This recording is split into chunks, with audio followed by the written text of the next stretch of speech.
What up, y'all? It's DJ Envy. And I am Gia Casey. And this is another edition of the KC Crew. Welcome. Hello, hello, hello, beautiful people. All right, so now 5 weeks left into our first book. And the reason I say first book is I know we're going to do many more, and we just got to put it out there. So if you haven't got it, pre-order it right now. And also, wherever you buy books, any meeting places in your city, in your area, in your town, please email us because we're going to be hitting the road.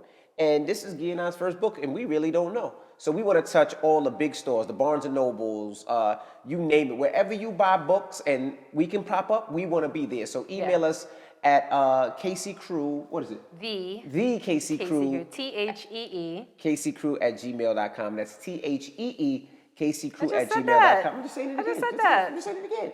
So now we're going to get back into ladies' night. I cried, we cried, they cried together. We didn't cry. They cried. That much. So we're going to, all my couple tears here and there. 90s hip hop, previously on Ready to Die. So previously on the KC Crew. Check it out. So with that happiness and respecting of yourself, I kind of want to talk about you. Me? Mm-hmm. I want to talk about Benz. Me? I want to talk about Will. Because as you talk about women who are understanding their power, claiming their power, and claiming their worth, with that comes taking your destiny into your own hands, right? Yeah. Not waiting for someone else, and for the intent purposes of this conversation, a man to tell you when and how, right? Yeah. And earlier in the conversation, we talked about our biological clock and societal pressures and things of that nature that puts a vice around us, forcing us to feel as though we have to achieve things within a certain time frame with his permission. By his choosing. And by his choosing. Yeah. Right? Yeah. With his permission and by his choosing. So by that, what I'm talking about is women's ability to have children. Most women, I think it's safe to say, want children. Most women, it's safe to say, in my opinion, want marriage, want companionship, want that happily ever after of some sort, however that looks to them. It can be with another woman. It could be however they deem fit. But I think most people find comfort in companionship. When I was a kid, I remember my mother saying to me, you know, women wait for a man to come along and decide that they are going to give them a family. They're going to marry them and give them a family. But she said, if I got to that age where you're on the cusp of maybe it'll happen, maybe it won't, I remember her saying, I would make that decision for myself. I'm not going to wait for a man to determine whether I become a mother or not. No one's going to determine that for me, because I knew since I was a child that I wanted to be a mother. So if I wasn't privy to that opportunity to have love and a marriage and whatnot, I would just go out and get it myself. And I remember saying to her, like, well, how the hell would you do that? You know? And she would say, it wouldn't matter. You know, whether it be a boyfriend, whether I had to go to the sperm bank, whether I had to do whatever, I'm not going to leave this earth not being a mother. Yeah. She said, luckily, you know, I've been married and I was married again. And, you know, I had that opportunity. I had my kids, but no one was going to dictate to me whether I was going to be a mother or not. I was going to take that bull by the horns. And I'm certain that she didn't realize it while we had that conversation, but that deposited a whole lot of stuff in me. Yeah. It made me feel like, like we determine our own fates. We decide what we want for our lives. You don't wait on anybody. If you want something to happen, you make it happen. She didn't realize it, but that's what I took from that single solitary conversation. And I don't know where that conversation came from. I don't know if we watched something on TV, if we read something in the paper, like whatever it was, a friend of hers, like who knows? But as a small child, I took something away from that I could talk about today as a grown ass woman. Right. Do you see what I mean? She gave you that power. Exactly. But and sidebar, you have no idea the impression that you have on people just by your words, just by your existence. How many people in this room, how many people out there can think about something that the person that was saying it to them might have thought was so minute, that might have said as a passing thought, that has stuck with you for the rest of your lives and shaped you into the person that you are today, or at least a part of you? For sure. I can recall so many moments where I heard something, I saw something. It was like a little deposit, and at this age now, it's like I'm cashing in. Yeah. Do you know what I mean? Very true. And paying it forward. Yes, and paying it forward. But that's like that sense of community I was talking about, It's not fair to just take from the world and then not give back. It's not harnessing your tribe. But then there's women who aren't ready to pay it forward because they're still taking in. Well, because they can't. They don't have it to pay forward. Right. They haven't cashed in. You can't pay it forward unless you cashed in. So, right? And I speak for myself because even listening to you women, I take in. I am still But you pay learning. forward in different ways. And the people that fill you up are not the people you fill up. Right. You might fill someone else up back. If fills you up, you fill up the next woman. You know But, what I mean? and maybe I do and I don't know it. Yeah. Right. Right. That's, That's what I'm saying. That kind of goes to what I was saying. Sometimes people don't even realize that what they're saying to them, it's so minute.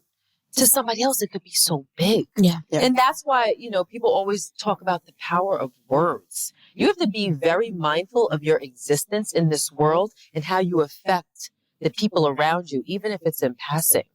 But, exactly. Yeah. Like people, we are very powerful and we shape the world like a bunch of dominoes. Do you understand what I'm saying? So it's actually a social responsibility when you think about it. You know what I mean? Words make you feel, right? And Yeah. the feelings are harder to let go of or forget, right? So when you hear something that either impacts you positively or negatively, it's going to stick with you, Mm-hmm. right? You're going to remember that moment. You're going to remember how you felt in that moment as well. Mm-hmm. So what you say Right. definitely means more than just a passing action. It's a vibration. oh, Right. you already know it's vibration. Sound is a vibration. If you're the music that you listen to, Right. the TV shows you watch, the books you read, It all brings you back to that moment. these are vibrations that you absorb. Yeah. Mm-hmm. So I'm saying all that to say, when it comes to embracing our power and our womanhood, I know that you've taken certain steps that I am proud of. And you told me about it at my birthday dinner. Yes. And I remember sitting there thinking to myself, I am so proud of this woman because you reminded me of my mom. Yeah. You reminded me of my mom, You reminded me of someone that just said, bleep it. Yeah. I'm going to do what's good for me. Right. I'm going to blaze my own path, Right. And I got it. I got this. And that's why, I looked at it. I'm like, okay, Heather, yep, I got this. Do you know what I mean? Yeah. Because I want you to explain to everybody here that doesn't already know what decisions you've made. I want to talk about decisions that you've made. I want to talk about you, Will, because it's all kind of like, a full circle. Full circle. So of I'll things. try to make it brief. But one thing you said about your mother teaching you, and if it didn't happen, I would get a boyfriend, I would do it, I would make it happen. And maybe you don't even realize how you absorb that and it manifested in your own way. You have 6 children. You've been having kids for 20 years. You know, when you look at it that way. Jesus. Yeah. So and although you can financially afford it and you're married, although you can financially afford it and you're married, I'm sure you still get judgment. People still telling you that's too many kids. Which you're is too old. which you're is too old. which is laughable to Or me. how do all your kids feel loved and supported? And How do you love them all the How do you love them all the same? same? Like people will find any way to judge it. And you Wait, can I stop you right there? Because I have one of them right here. Yeah. That it'd be interesting to hear what your perspective is on that. You and Yeah. What'd you say? I'm my favorite, and you show it. I don't know how minions feel. Yeah, but I feel great. But if you get London here, London would say the same.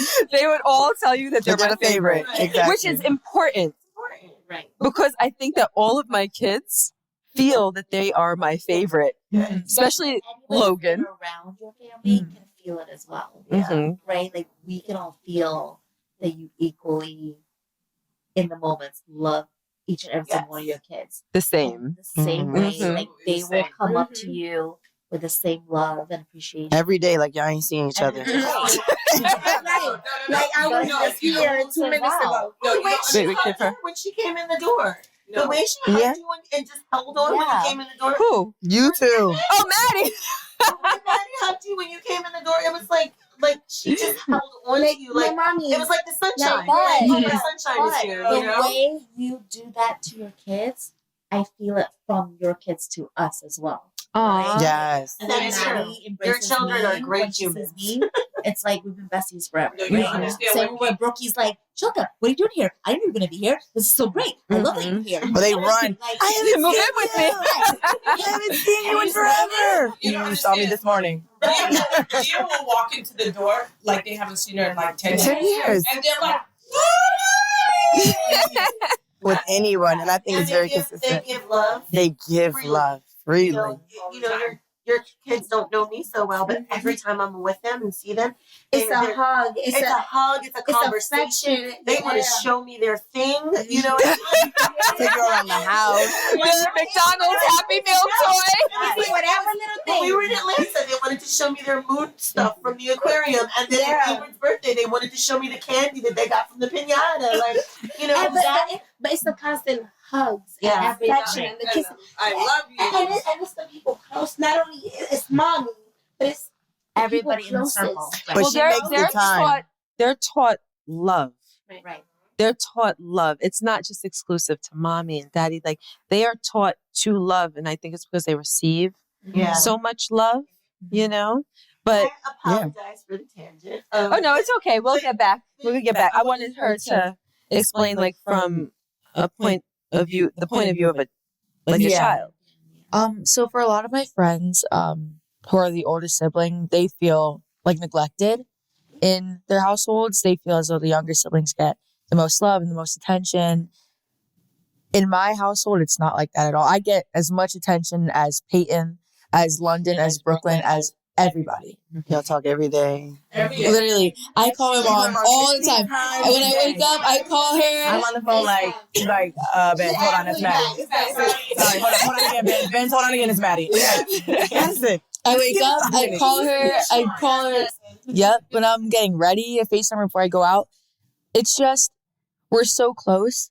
And my entire life, you and Dad have showed me and all my other siblings so much love that our relationship is so close, and like we're friends. Like you're not just my mom, you're my friend. Like you're my best friend. I call you all the time whenever I need any advice or anything. Like I can trust you with everything. And I think that's so important, and not a lot of people experience that. Not a lot of not a lot of people with younger siblings experience that. But you're also set an example with London and Brooklyn too, right? Like they can look to you like when she bought you that random my favorite grandfather gift, but it was the sign of your Yeah. right? Like it was something that was so close to her. Yes. And When she can spend the day with you at your place, and they she's sleeping in your room. They have that same bond with you as you have with Gia, Yeah. which I think is so special. Yeah. And It's it very all comes special. down to you guys funneling that love and It's so appreciation, important. respect. Yeah, they do. Well, even like the first day I came to your house, you were like, "Oh, how was your house? Is it like?" I'm like, "It looks like a normal family lives there." But I feel like everybody is a choker. Wait, what? Huh? No, I mean like in the sense of everybody wants to know, like, is this show or is this real? Right. Oh. You get what I'm saying? So I heard you saying that it registered that probably a lot of viewers or just people on the outside, like, what is it like to be in the Casey household? Yeah. Right. You know? So is it real? I had friends ask me, like, how did it, like, how was our house? How did it, I'm like, when I walked in to use the bathroom at the carnival party, right? Oh, yeah. Right. And I walked in, I was like, it feels like a house. Like people actually live here. Like there's love here. There's family here.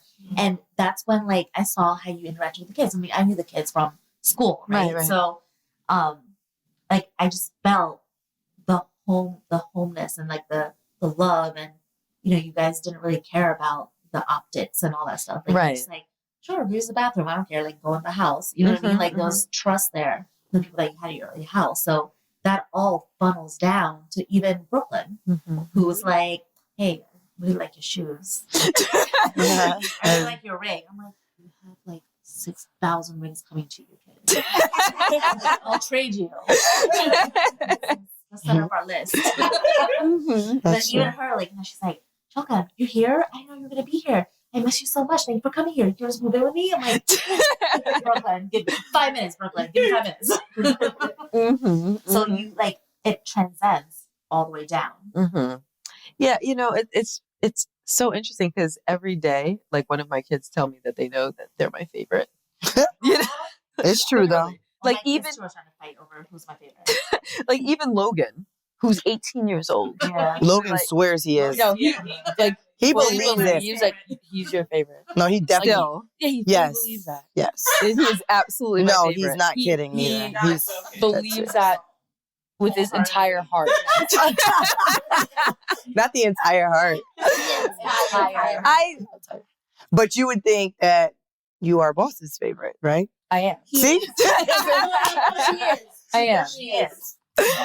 You know, I honest to God, just for the sake, like I don't. Yeah, and then bro.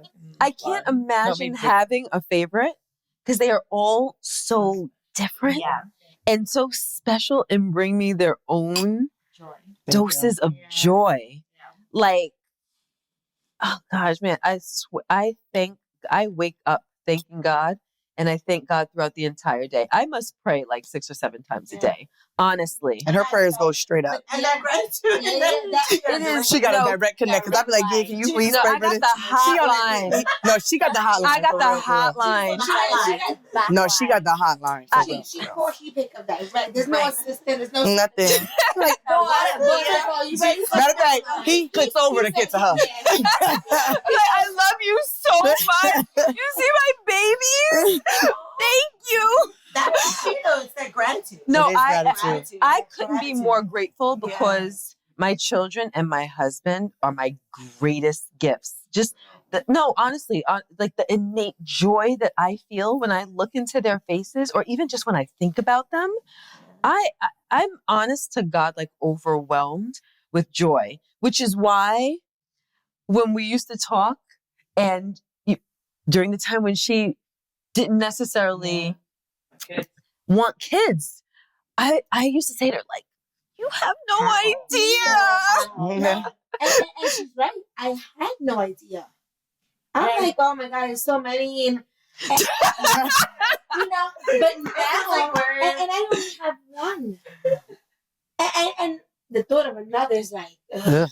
Like he was something that you needed in your life. And Hello. I needed him to know what your worth. Unconditional. Yes.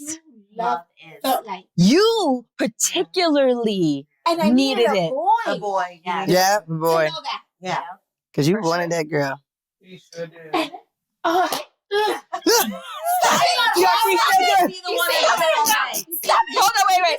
Sidebar. I gotta tell a story. You know a story I'm about to tell, right?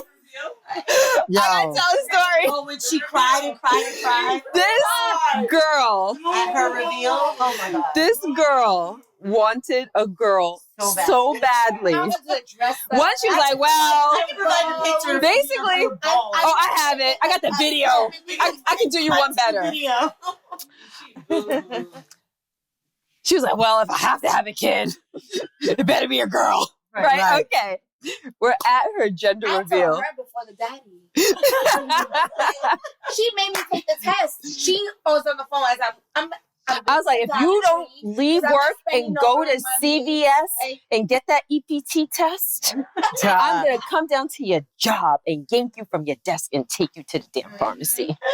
Okay, I'm going. She went, I'm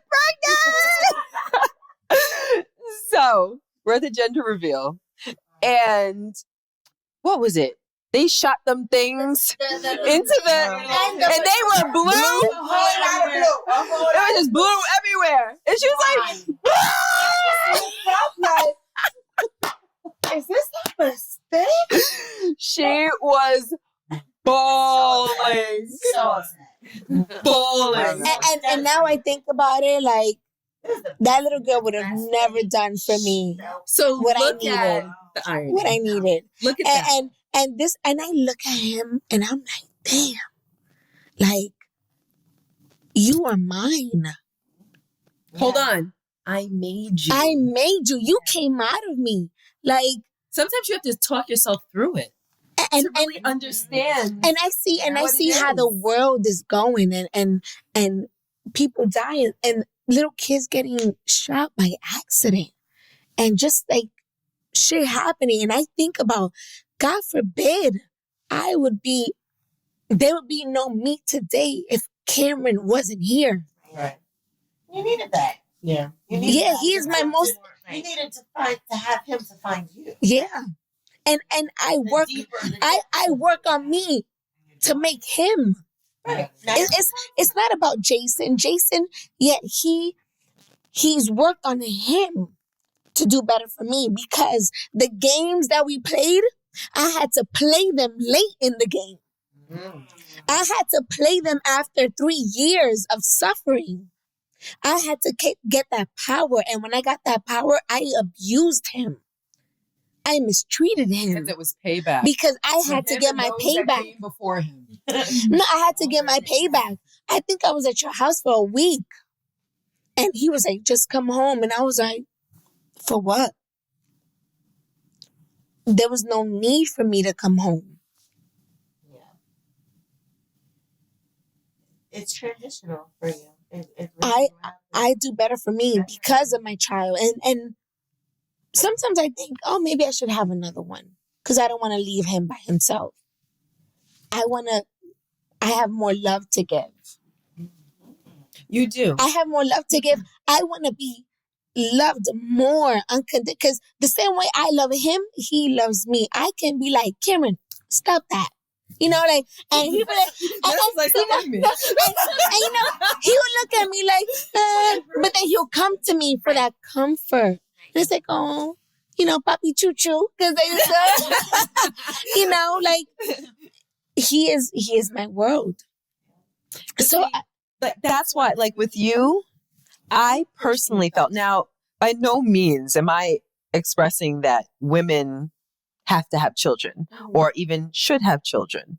But there are certain people that you meet that that either they were born to be a mother because they're so nurturing, so loving, they have so much to give in that way.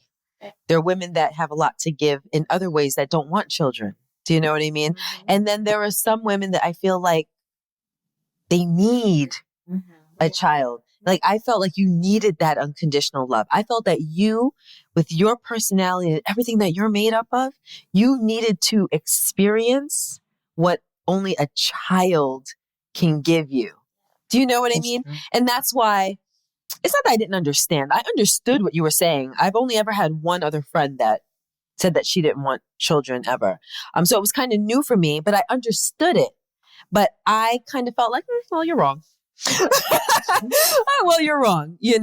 Like, Will, I've told you for 25 years, that you in these words, you were born to be a mother. Yes. You were born to be a mother. And I never wanted that ship to sail without you. You know, Gia's always said, when are you going to have kids? Or you're meant to have children.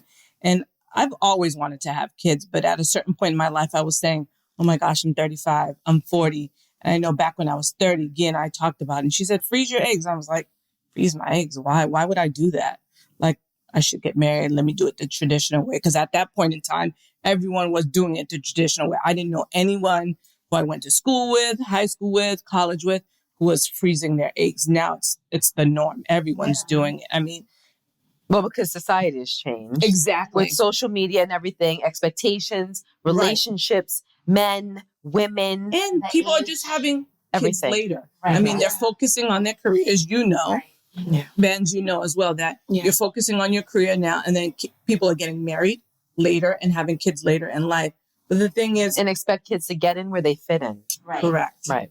I mean, for me, I wasn't saying for myself that I want to have kids later. It was, I was in a position to have kids because I wasn't in a relationship. And again, I was thinking the traditional way of having kids.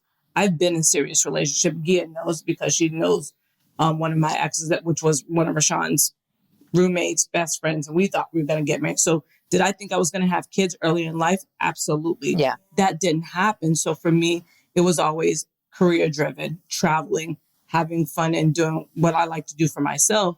But now that I've gotten married, you know, at 40, 41, now I'm in the process of trying to have kids. And of course, as anyone knows, it's difficult. Gia, you just had a baby at 42 and you talk to your doctors and they always say, well, you know, it's very hard. You're not making that many eggs. Benz, you know, because you went to the doctors and they talk to you about that process. And so as you get older, when I got married at 41, it's a difference between having kids at 41 versus having kids now at 45 and not being pregnant yet.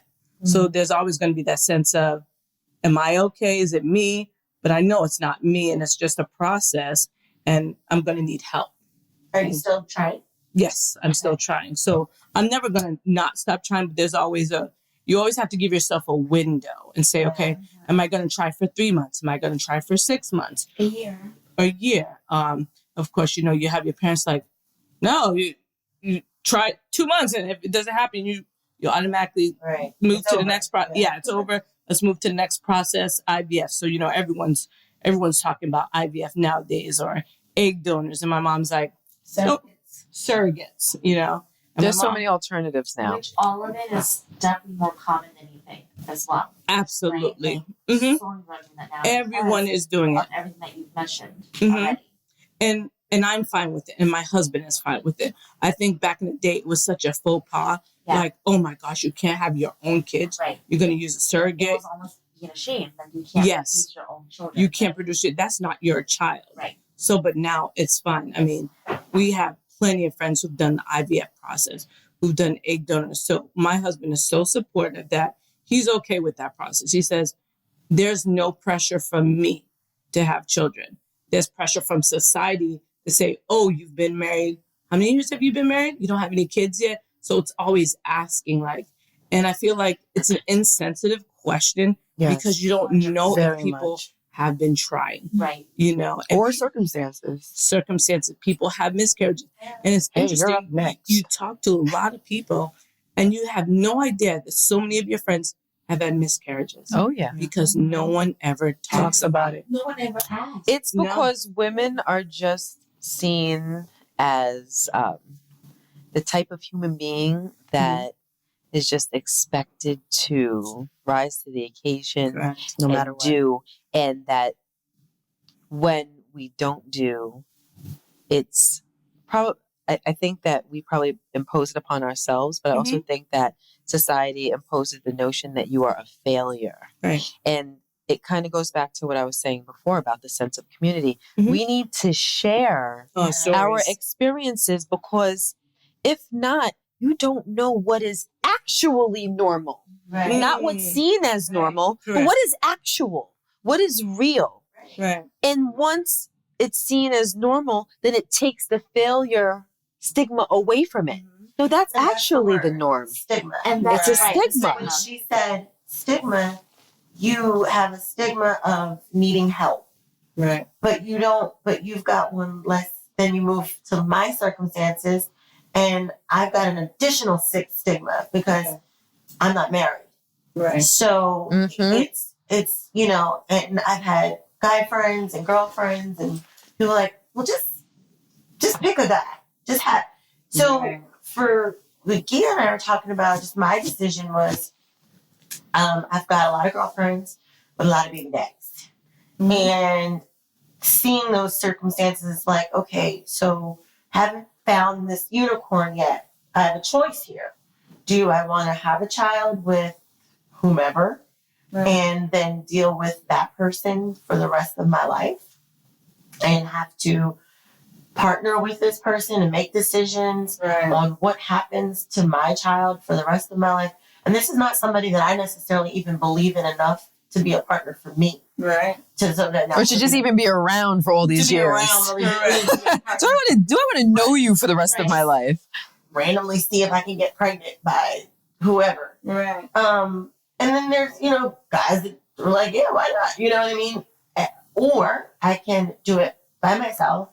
And I don't have any trouble getting pregnant. I don't have any problem, like you said, breaking down stigmas. I've been pregnant before. I've had a miscarriage. I've had abortions. And that's my story and my journey. So I know, my doctor feels relatively confident that even at 43, that I can just be inseminated. And that means I can go and choose sperm and have them inseminated in me when I'm ovulating and get pregnant. And then my child and I can go and find our Daddy Warbucks. Exactly. Me and my baby can go find our daddy. Or not. Or not.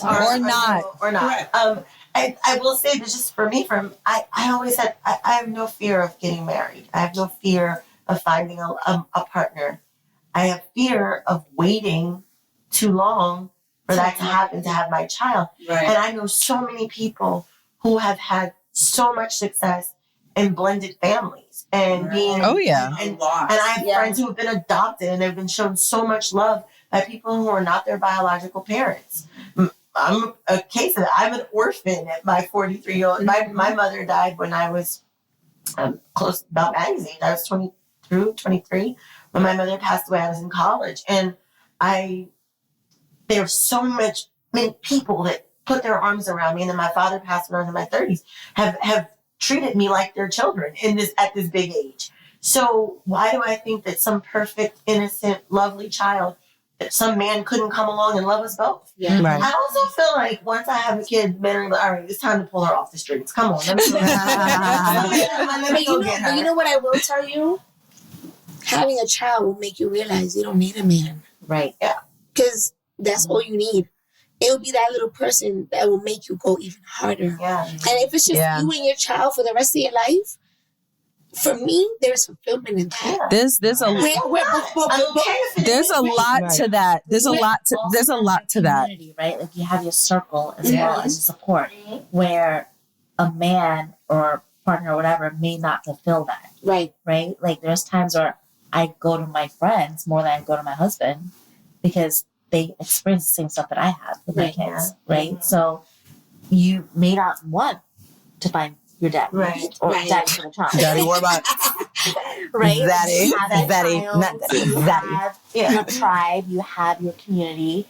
You may not need that other than just for yourself. It's true. Right? And I will say for me, it really was just a timing thing, It's like I was one of those people that felt like I always had all the time in the world. I have a youthful spirit, youthful energy. I feel like I look younger than I am, but I always felt like I had all the time in the world. And then at some point it was like, oh, no, but you don't.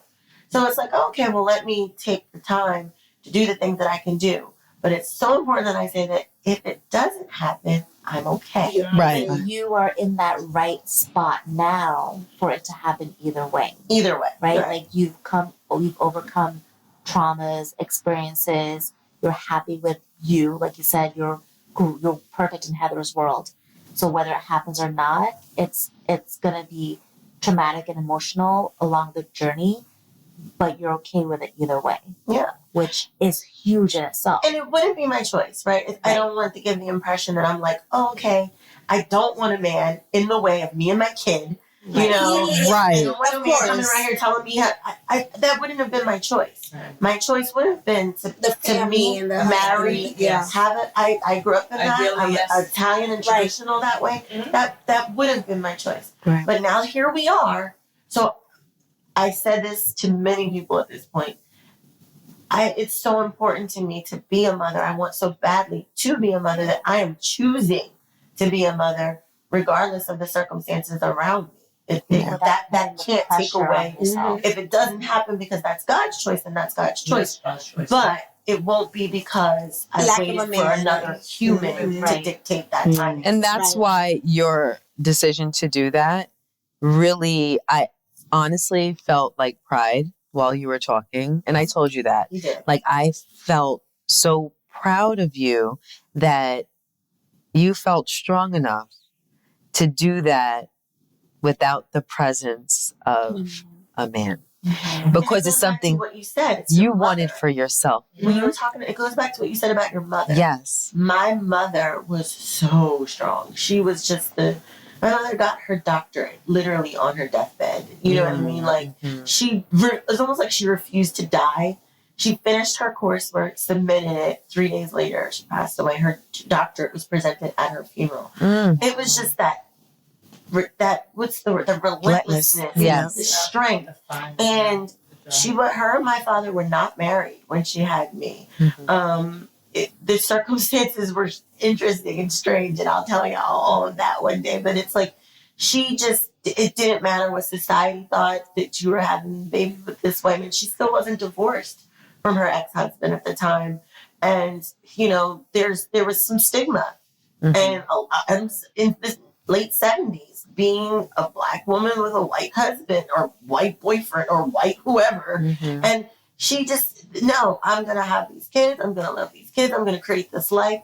And that strength was just like, you can choose. You can choose. That's what it was. Doesn't matter what everyone thinks. You can choose. You can choose a short man, white man, who doesn't make as much money as you. Not choose the short white man. You can choose that if you want.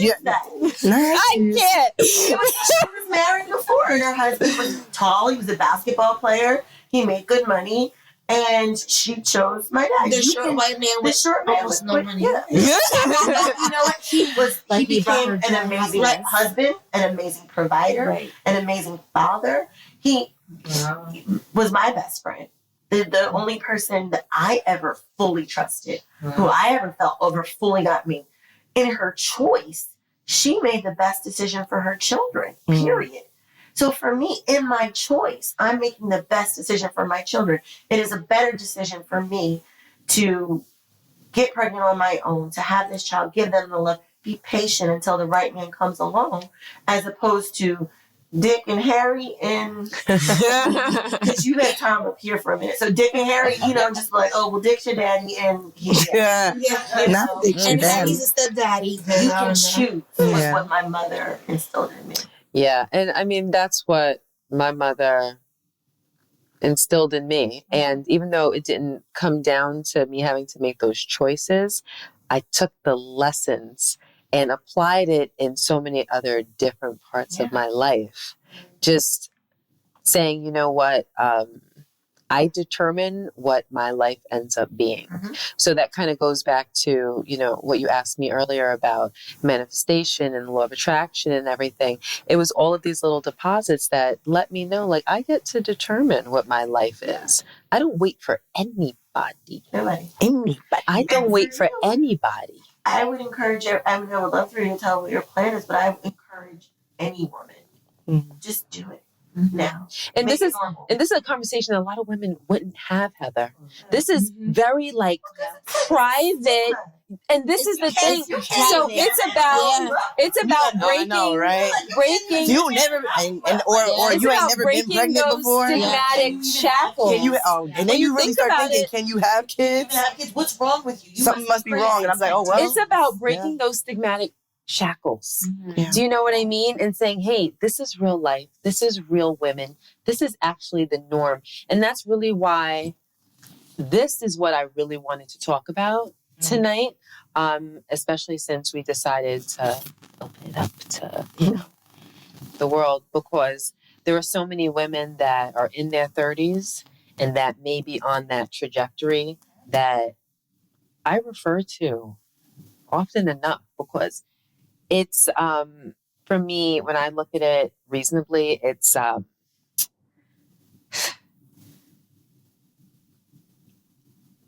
a way that I feel as though more often than not it will pan out. If you are, say, 35 and you're single, right? Let's say you're lucky enough to find a man this year. You're 36, you're in a great, happy relationship. It will likely take, 2 years of being together, enjoying each other and whatnot, before the both of you decide, hey, you know what, I think I want to spend the rest of my life with that person. You're 38. Usually takes about a year to plan a wedding.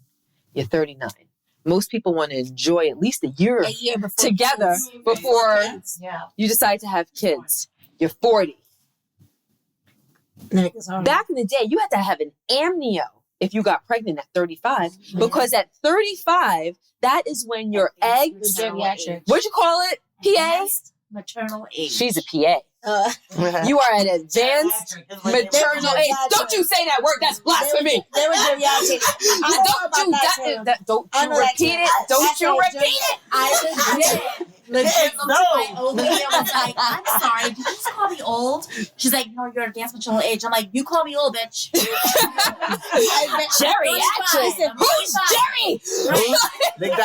Jerry. No. And my back is arched. Yes. The health of your eggs decline after 35. Absolutely. Any friends of mine that were single at 35, I said, Get your eggs frozen.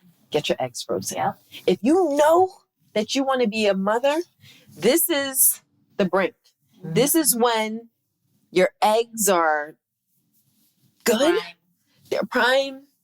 After this point, they decline. Freeze those eggs so that when you find him, now you have the rest of your life to find. Well, not the rest of your life, but a good long how many years?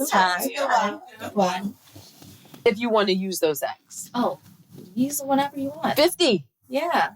You have the rest of your life to find the love of your life. So, okay, a little bit of medical stuff with IVF, right? So, if the older you get, the less eggs you produce as well. So wait, hold on. Let me ask you a question. Yeah. Aren't we born with all of our eggs? We are. Yeah. So actually, fun fact. Okay. Your grandmother. So you actually carried Maddie's kids. What? Yeah. Huh? Wait. So you. What? I'm so confused. What? Because when Maddie was inside you. Yeah. The first things that female embryos make or fetuses make are eggs, right? Mm-hmm. So technically, you carried your future grandchild. And I will love them dearly. Oh, my God. She's like, that's disgusting. That's disgusting. Your future child was in you, in your mind. Oh, wow. That's nice. Oh, wow. I love that. Go ahead. She's now going to tell you that it's her child. I do. Now when she has a grand... I You're not baby chew. I carry you. Baby chew too. So you carried your grandchild technically, the females. So as you get older, your eggs start declining, right? So the eggs that you were born with, right? Because we're born with all of our eggs, and every month we release a certain amount, right? So as you get older, you may not produce on ovulation. You may not drop as many eggs, so it gets harder to get impregnated, right? So is it because the eggs are less?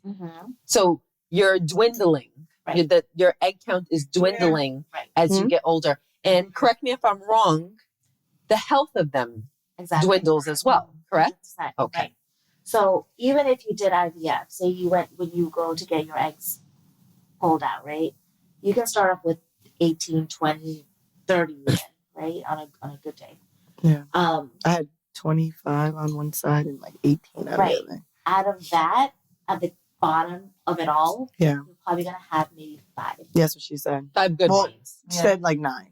Right. Nice. So everything goes down by like 80%. And then the survival of the little sponge guy going so in it goes there. down by 80%. Yeah. That goes down by like another 30%. You end up with like maybe 5%. And then out of those 5, you may get like 4 to 5 good genetically viable eggs, because they all, like, depending on what cycle you want to do, they'll do genetic testing, right? Right. So out of those, they're going to pick the best ones out of that for your best chances of conceiving, holding on to the pregnancy, all of that. They literally categorize them by like A, B, and C. Yeah. Yeah. Based on the egg quality. That's why the earlier the better. Like Gia said, if you know you want to have kids and you're not in the right relationship or not in the right mental time frame or whatever, get your eggs frozen. It's a thing. It's happening every single day. Even before, it's worth it, right? even before it was a thing, She told me. 10 years ago, 13 years ago, it's something that I felt passionate about for people that I knew, because to me, if we're talking about the trajectory that I was talking about, right, by 40, you might be at the point where you and your partner, if you're blessed enough to have someone that you want to call your partner, can have kids. Right. Yeah. And now you're dealing with 40-year-old eggs. And the likelihood of miscarriage increases. You know, the likelihood of not being able to get pregnant increases. And I would rather deal with as much credit card debt as I needed to. Yes. Than the emotional He always says that, because I was like, that you go through. you said that about this house, because I was like, I got the money, but I don't want to spend the money. Spend the money. She was like, but that's not just you. That's a lot of people. yeah, I don't want to spend that shit. They don't want to. I didn't want to spend. I'd rather have the debt of it though. The trauma that you go through not having it, miscarriages, like that constantly, hope constantly every trying month, being disappointed, and then getting a negative pregnancy test result. and not knowing why all the time, right? Because some people have unexplained infertility, right? I couldn't deal with that. When I had it broke me. Every when month. I had my miscarriage, it broke me. I'm like, okay, I need to know why. Mm-hmm. I need to know why. Biopsy the embryo and tell me what happened. Same. And I I'm got the exact same way. and I Like, got it's my just answers. unexplained. I'm like, but It was unexplained. mine was unexplained. You got your answers? answers. Yes. I paid to have my embryo biopsied. I wanted to know. And what they told me was one of two things happened. Didn't have like 2 sets of genes. Yes. My embryo had Usually 2 genetic. sets of chromosomes, Mm. which meant that either my egg was faulty, because the egg has a mechanism that it's only supposed to let 1 sperm in.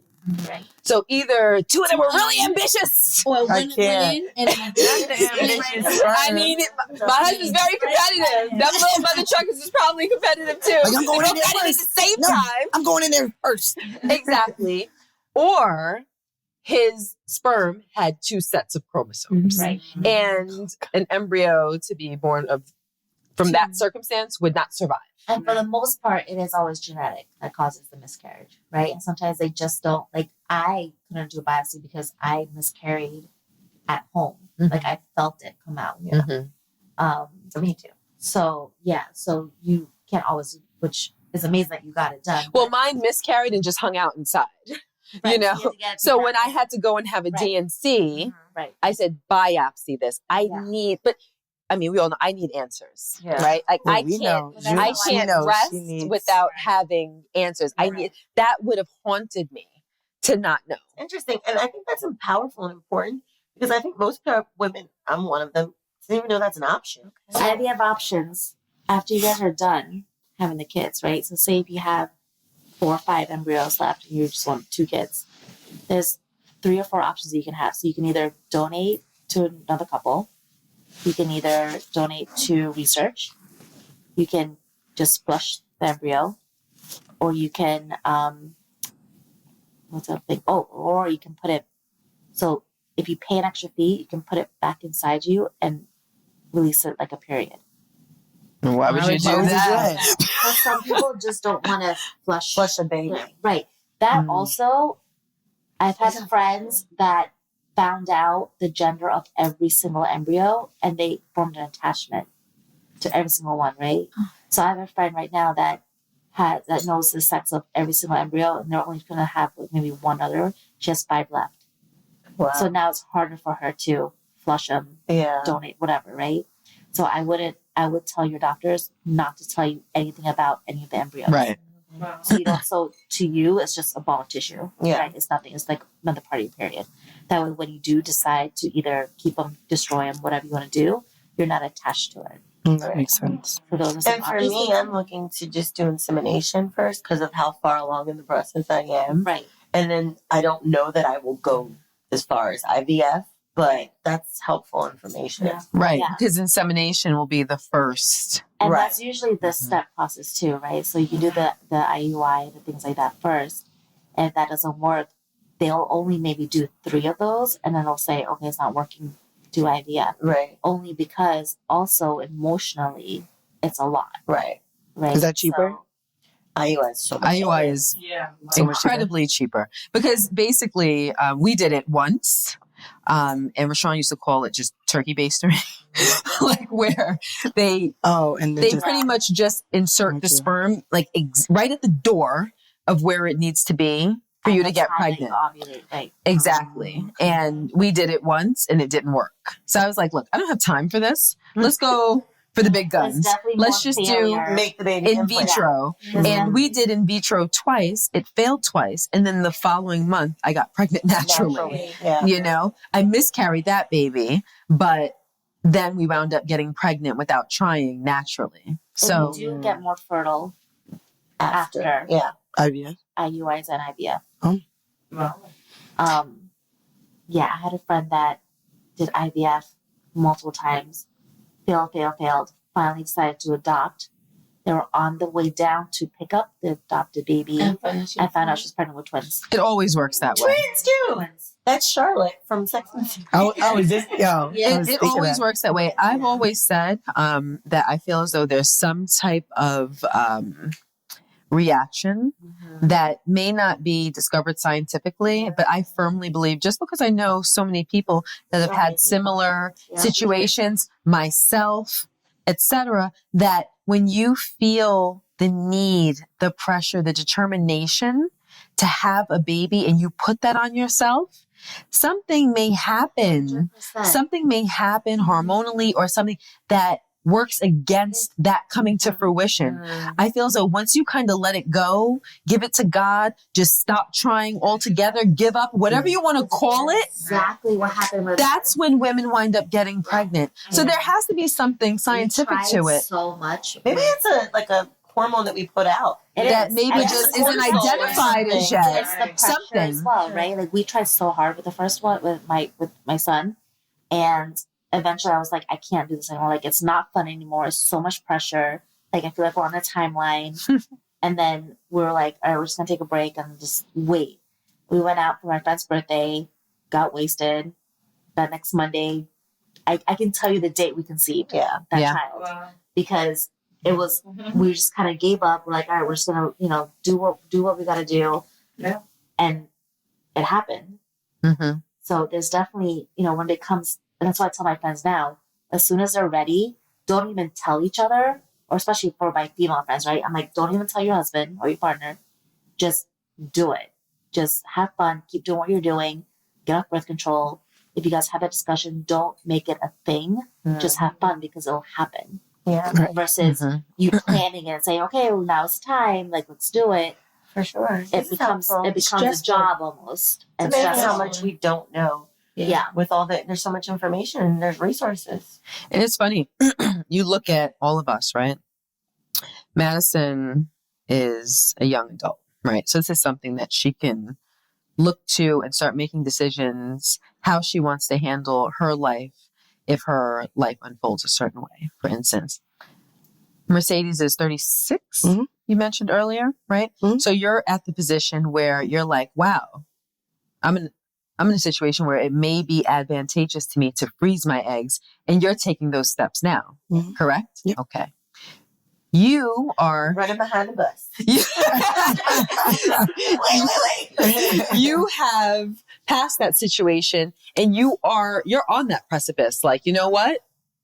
It's time. Yeah. I'm going to have these kids. And I think Will is in the flux of making those decisions right now and just doing the research and deciding where she wants to be. Yeah. Then we have someone who didn't want kids and then wound up just getting pregnant. Then you have me, which is like a cluster bleep of everybody's situation.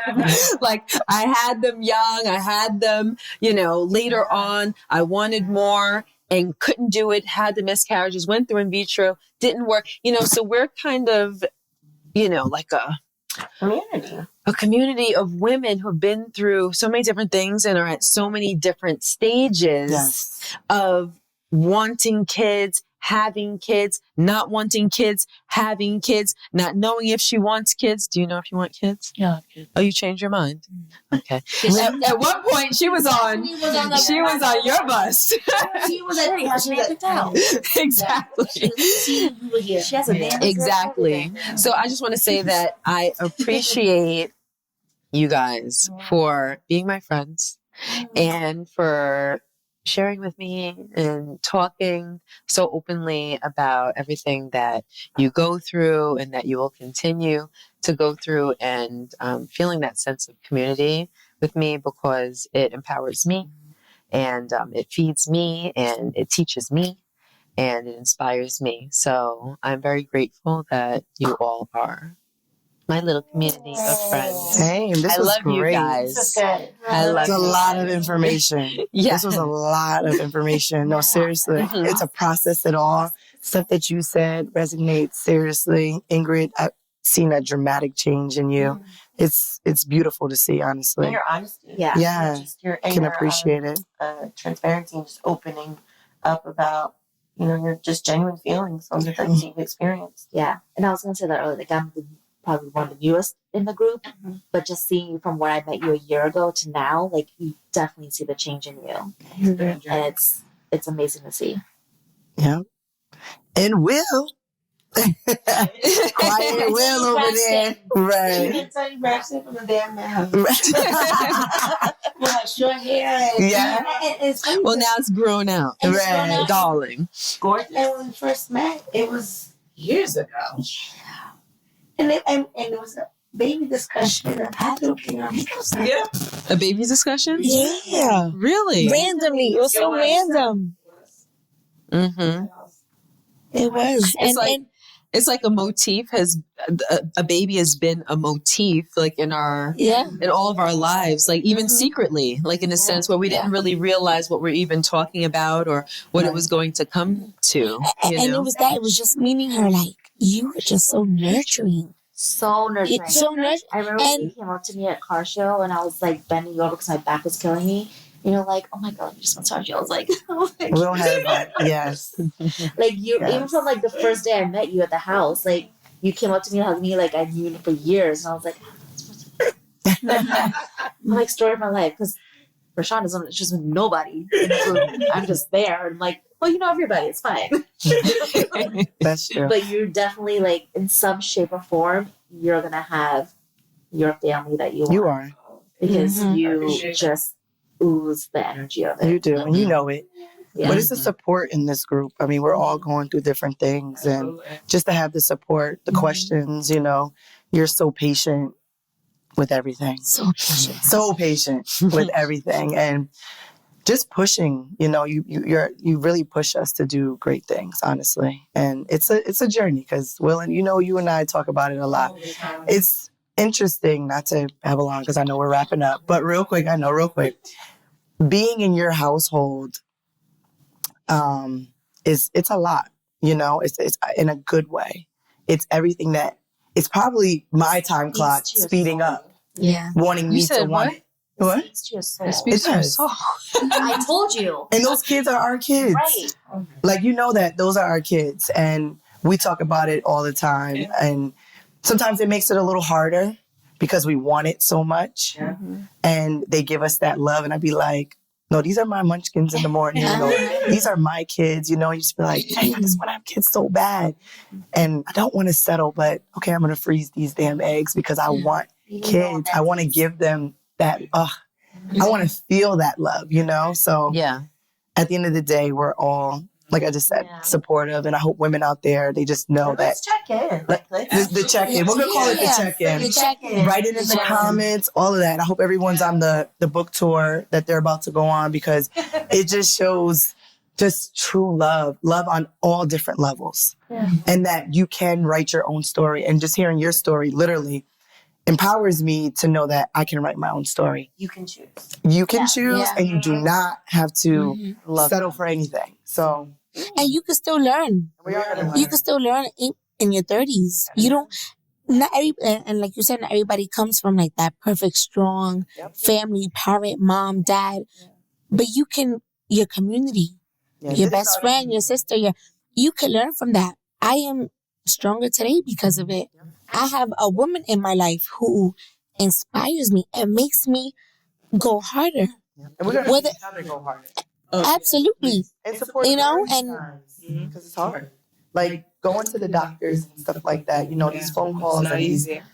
You guys probably have to shoot me up. I mean, with these damn. She was in Miami. With the little shit was in the fucking the refrigerator. The refrigerator with her little black and blue, and we were right before we went out. Like it's Hold on. Right. Yeah. And that's what's gonna have to happen. But this was great, and this is a great segue into Women's Month. Yeah. This is a great way to go. This is a great segue into Women's Month, and I woke up today feeling that I am woman, I am strong, because my affirmations aren't just for my kid, they're for me. Because I am a professional. I am a mother. I am a woman. I am an independent. And we have to say those things every single day. And I repeat, I'm a child of God.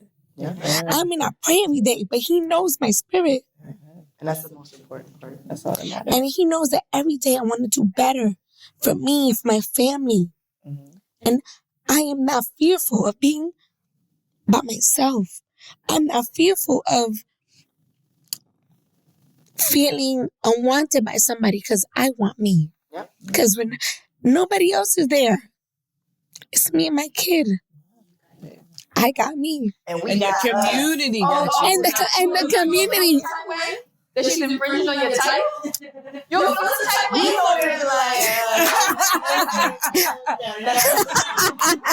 Everybody say that. I got me. And I got this. No copyright infringement. But we all got this. Yes. Some got it early. Some got it late. Some don't got it yet. But it's coming, and it's coming. Yeah. After the last 2 years that we've all been through, especially like me, and you know this, I feel like we're all here for a reason, and God put us in each other's lives for a reason in this moment in time. And we need to wrap up soon, because I swore I was going to cry tonight, and it's funny. Well, that means It's a wrap. it's a wrap. No, I'm just kidding. So I am Big Body Benz.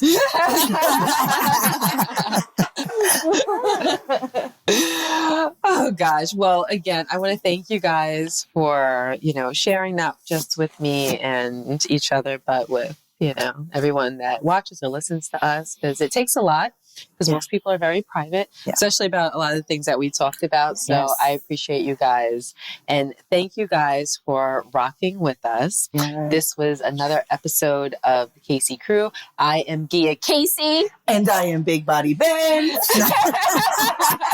This is another episode of the Casey Crew. Toodles!